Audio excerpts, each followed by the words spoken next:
Are you thinking about working from home? Have you just started to work from home? The idea of working from home sounds amazing. No morning commute, no getting stuck in rush hour traffic on the way home, and the comforts of home at arm's reach. But is it all sunshine and rainbows? Well, we're happy to say that it can be the dream that you imagined, but only if you have the right structure in place. As more and more game developers start home-based game studios or begin their transition from the downtown office to the home office, we thought it would be a great time to share some tips and tricks for working productively from home while avoiding common pitfalls. In this video, we'll provide you with tips to help you create a solid structure and foundation for your at-home game dev journey. We are Ask Gamedev, and these are 10 tips for making games while working from home. Welcome back. We make videos on how to elevate your game development and inspire others. If after watching this video you want to continue the game dev conversation, check the video description for a link to our Discord server. Number 1. Start each day with a routine. What does the first 60 to 90 minutes of your morning look like? Ideally, you use this time to do the same things each day to make sure your day starts off strong. This is how you can start adding structure to your work from home plan. Here are some things to consider doing for the 60 to 90 minute period. Wake up. Yep, waking up counts. You should aim to wake up at the same time each morning. Eat a healthy and filling breakfast. As they say, it's the most important meal of the day. Exercise. Exercising increases your confidence and productivity. Go for a jog, a walk with purpose, or hit the treadmill for some cardio. Alternatively, stay in and do some yoga or some calisthenics. And finally, set yourself up for the workday. Tidy up and clean your workspace. Follow the Ask rule. Always sanitize keyboard. The keyboard is a great place for germs to build up and food to get stuck on, so start off the day giving it and your workspace a nice clean. Then map out your day. Look at your day's schedule and allocate time for working on tasks, meetings, and breaks. You're now ready for a productive day at work. Number 2. Designate a workspace. It's important to establish a dedicated workspace when working from home. If at all possible, try to use a separate room from others, and ideally, it's not where your bedroom is. Having a dedicated space allows for more consistency and structure, and can reduce the amount of distractions that come from working at home. When choosing a space, make sure that it has ample room to keep your work equipment organized. As an added bonus, designating a workspace in your home, depending on your jurisdiction, can provide a tax benefit. We're not international tax experts though, so please consult an expert in your area for further guidance. Somewhat related to the last point is number 3, set boundaries. If you've got family or roommates living at home with you, it's important to set boundaries, especially if you don't have a separate room. Let others in the household know your schedule and ask them to please respect the times that you're at work. Number 4. Break projects into chunks. Game trailer expert Derek Lieu recently wrote a blog post about working from home, and we loved his tip about breaking projects down into chunks. In it, he shows how he breaks down the making of a YouTube video. You can use this process for virtually any type of task, including your game dev efforts. The key is to work backwards from the end deliverable and define the preceding tasks that have to be achieved along the way. As an illustrative example, we thought it would be fun to use the same process for breaking down the creation of an Ask Gamedev YouTube video. So let's try that out.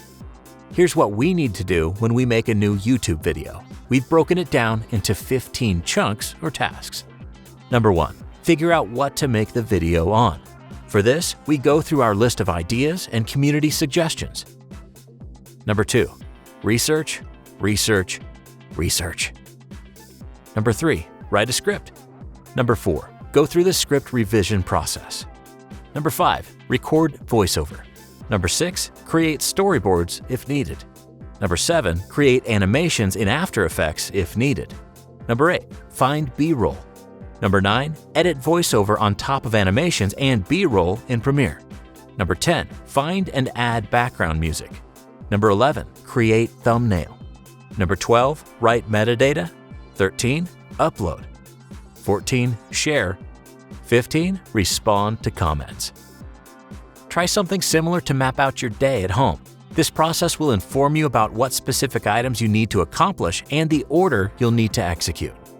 In terms of what to use for creating and keeping to-do lists, it's all personal preference. It can be pen and paper, a notepad app, or a dedicated to-do list app. Some apps that you might find useful for this are Trello, Airtable, Google Keep, Notion, which also does a whole lot more, and Minimalist. Number 5. Think about ergonomics. Studies have shown that ergonomic solutions can improve productivity and reduce fatigue. Consider ergonomics when purchasing your home office chair. A standing desk may also be a suitable alternative. Sitting on your couch or your bed isn't a good long-term plan for working from home. Number 6. Maintain social contact. Working in a vacuum can get pretty isolating. If you're working with a team, try to maintain social contact by engaging in a group chat. You can use tools like WhatsApp, Discord, and Slack to organize a group chat with your team members. If you want to take it a step further, there are even apps like House Party where you can hang out and play games. If you're working solo, try joining a community with like-minded individuals. One group you can definitely join is the Ask Gamedev community on Discord. Check out the description for a link. Number 7. Be transparent. If you're working on a team, transparency and clear communication is key. When you can't just swing by a colleague's desk and discuss work, you really have to rely on one another more and reduce as much ambiguity as possible. Off the bat, one thing you can do is make your schedule and availability public. If it's within reason, you can even consider making your work calendar public within the organization. Don't be afraid to over-communicate. Has someone asked you to check out their work? Even if it's great and you have no feedback, let them simply know that. Have you finished editing someone's work? Don't let them just discover the changes. Tell them what you've done. Need someone's help? Ask. No response within a reasonable amount of time? Ask again. Are they still ignoring you? Well, that leads us to number 8. Stay positive. Give people the benefit of the doubt when you're working remotely. Maybe they're not ignoring you. Maybe they're on vacation and forgot to set their out-of-office reply. Or maybe they're just swamped. Another thing to give people the benefit of the doubt on, especially when conversing via text, is context. If someone sounds like they're making a joke, they probably are. If someone sounds stern in text, maybe they're just having trouble articulating what they want to convey. Always assume the best and stay positive. Working from home can be tough for some.